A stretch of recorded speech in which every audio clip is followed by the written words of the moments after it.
திருப்பத்தூர் வாணியம்பாடி அடுத்த ஆலாங்காயம் பகுதியில் சாலையில் சென்று கொண்டிருந்த கார் திடீரென்று தீப்பற்றியது. கூடுதல் விவரங்களை வழங்குவதற்காக செய்தியாளர் இமானுவேல் இணைந்திருக்கிறார். அவரிடம் கேட்கலாம். இமானுவேல், என்ன நடந்தது? யாருக்கேனும் காயம் ஏற்பட்டிருக்கிறதா? வேதவழி திருப்பத்தூர் மாவட்டம் ஆலாங்காயம் பகுதியில் ஆலாங்காயம் அடுத்த மிட்டூர் பகுதியை சேர்ந்தவர் கந்தன். இவர் தனது காரில் ஆலாங்காயம் பகுதியில் உள்ள நகை கடைக்கு வந்துள்ளார்.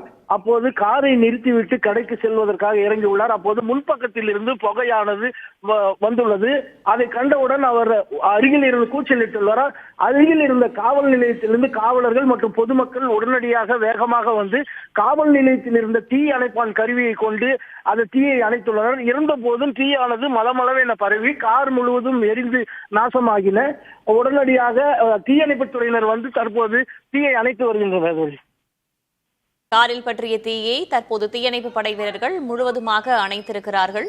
யாருக்கும் காயம் ஏற்படவில்லை என தெரிகிறது. தகவல்களுக்கு நன்றி இமானுவேல்.